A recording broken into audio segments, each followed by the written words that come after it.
Oke, assalamualaikum warahmatullahi wabarakatuh. Bertemu lagi dengan Babsa. Kita kembali bersama bab baru, yaitu interaksi makhluk hidup dengan lingkungannya. Jangan lupa anak-anak selalu berdoa, selalu membantu kedua orang tua, jaga kesehatan di rumah, dan menjalankan protokol kesehatan yang dianjurkan. Oke, kita mulai. Ekosistem. Apa yang dimaksud ekosistem? Yaitu hubungan timbal balik antara makhluk hidup dengan makhluk hidup lain serta benda tak hidup di lingkungannya. Berarti ekosistem adalah hubungan timbal balik, hubungan merugikan atau menguntungkan makhluk hidup dengan makhluk hidup lain atau makhluk tak hidup yang ada di lingkungannya. Itu disebut dengan ekosistem. Komponen ekosistem ada dua, yaitu komponen abiotik atau tidak hidup dan komponen biotik. Langsung saja di sini komponen abiotik ada faktor kimiawi dan faktor fisik.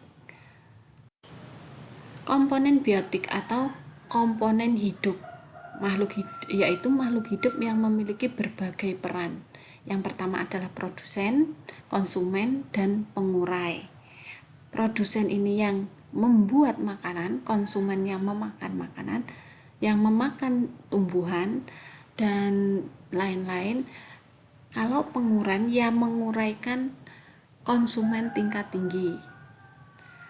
Organisme atau komponen biotik dibedakan menjadi dua kategori, yaitu autotrof dan heterotrof. Autotrof adalah yang termasuk produsen, atau yang dimaksud autotrof adalah makhluk hidup yang dapat membuat makanan sendiri, biasanya melalui reaksi kimia dengan bantuan sinar matahari. Sedangkan dengan heterotrof, yang dimaksud dengan heterotrof adalah makhluk hidup atau komponen biotik yang tidak dapat memasak makanan sendiri atau menghasilkan makanan sendiri. Contohnya tadi hewan, manusia, dan lain-lain. Nah, ini termasuk contoh ekosistem, yaitu ekosistem buatan, ekosistem akuarium. Selanjutnya ekosistem hutan. Selanjutnya di sini ekosistem laut. Oke, kita lanjut. Interaksi makhluk hidup dengan lingkungannya. Yang pertama adalah antar individu, yaitu individu satu dengan individu yang lain, antar populasi, dan antar komponen biotik dan abiotik. Selanjutnya populasi, yaitu apa yang dimaksud populasi? Interaksi antar individu dalam suatu ekosistem akan membentuk namanya populasi. Misalkan semut berinteraksi dengan semut, individu semut berinteraksi dengan individu semut, akan membentuk populasi atau yang dinamakan organisme sejenis yang hidup di suatu tempat dalam kurun waktu tertentu. Itu namanya populasi. Komunitas, yaitu interaksi antar populasi dalam suatu ekosistem. Jadi komunitas adalah antar populasi yang berinteraksi dalam ekosistem. Dalam suatu ekosistem itu namanya komunitas. Misalkan kumpulan berbagai populasi, kumpulan hewan, tumbuhan, manusia pada kawasan tertentu. Misalkan kawasan lapangan, di lapangan, berarti di situ populasi tumbuhan atau rumput berinteraksi dengan, misalkan di situ kambing.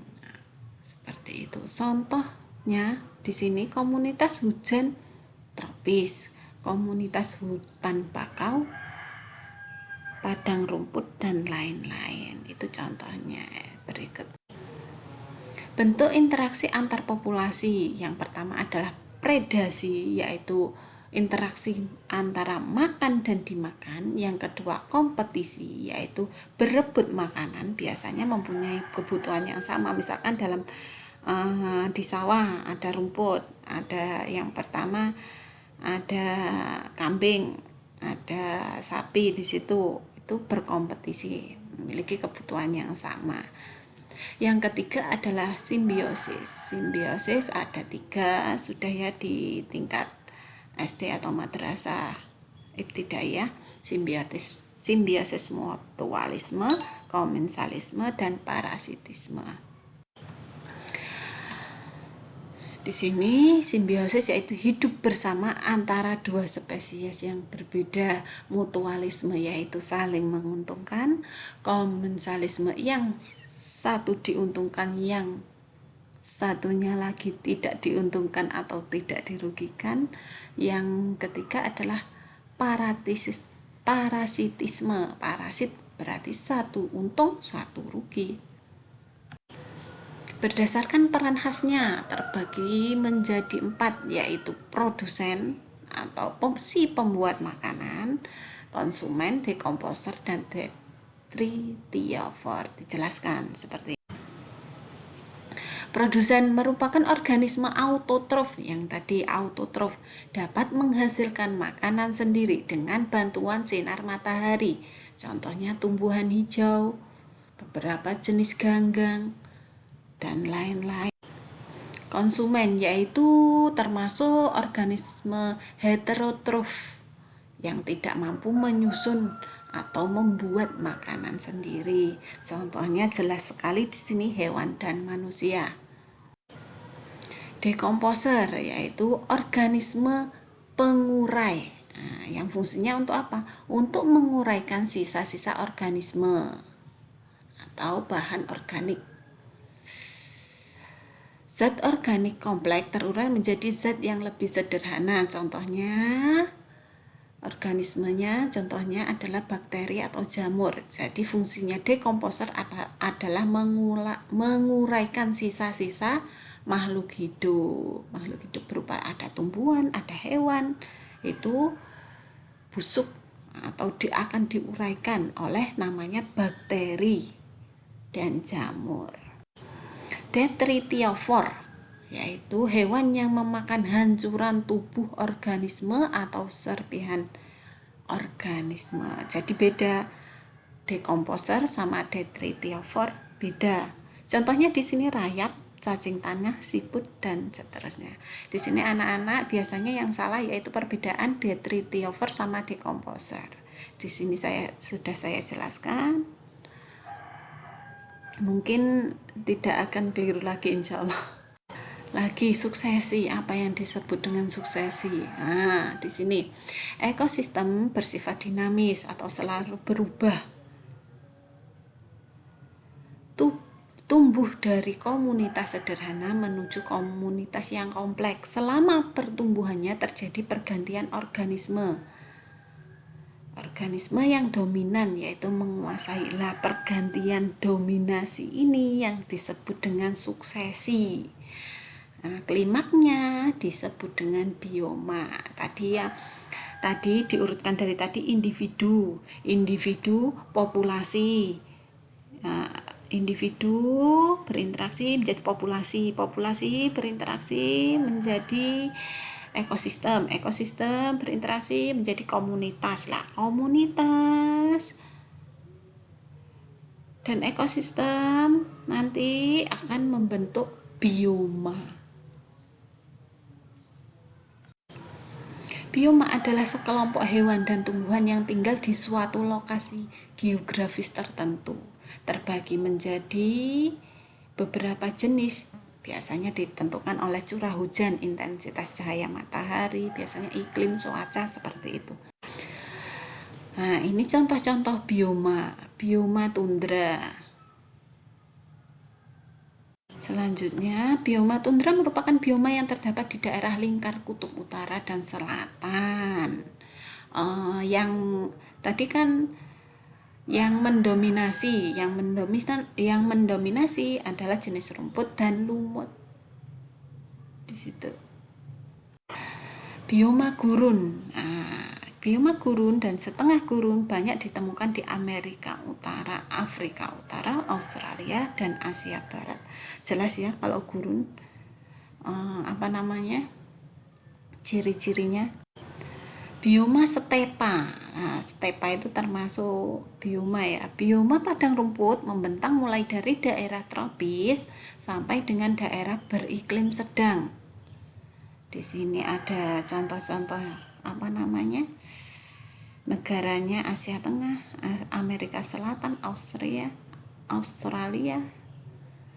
Terusnya bioma sabana adalah padang rumput dengan diselingi gerombolan pepohonan.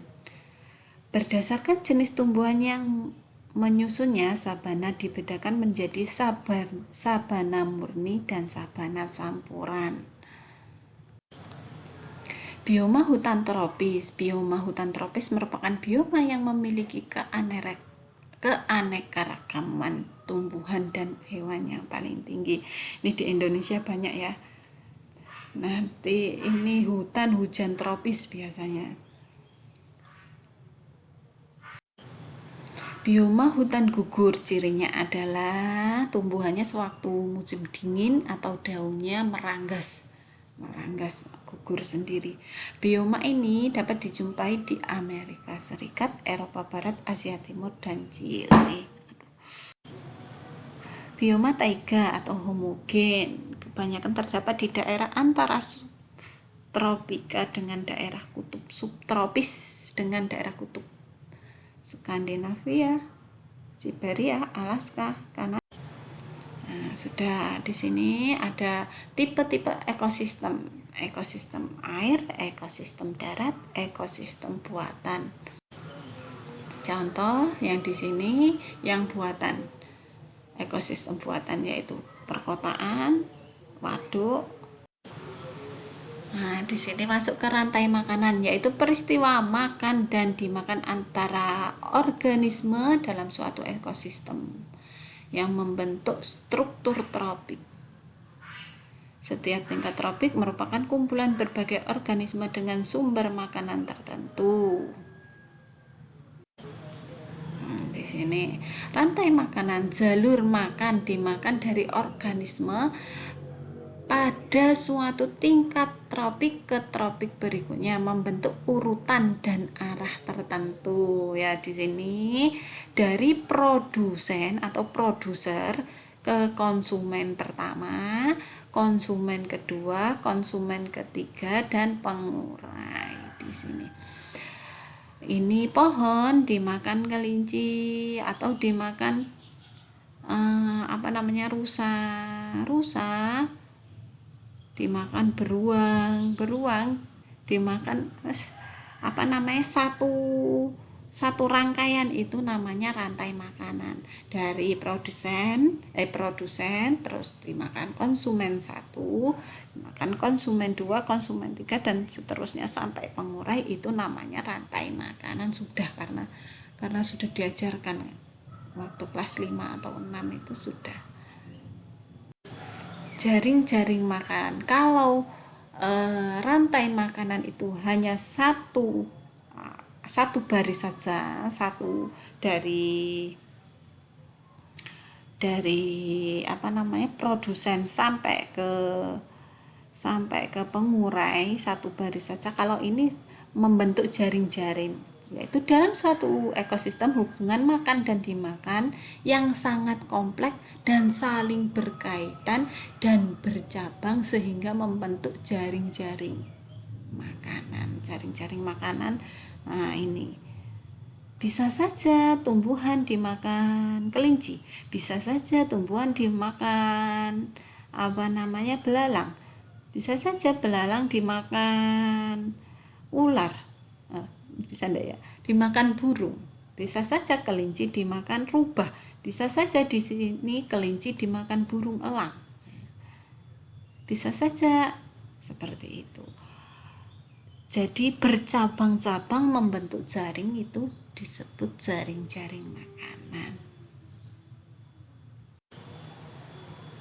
Nah, untuk yang terakhir ini adalah kumpulan bioma akan namanya membentuk biosfer, yaitu earth biosphere atau bumi. Nah, the earth biosphere contain numerous complex ecosystem, berarti berisi Biosfer berisi ekosistem yang kompleks. Content of the living organism yang berisi makhluk hidup dalam suatu planet. Seperti itu. Sekian dari Bu Hafsah. Semua yang teratur mesti ada yang mengatur. Jangan lupa bersyukur. Alhamdulillahirabbil alamin. Kita akhiri. Wassalamualaikum warahmatullahi wabarakatuh.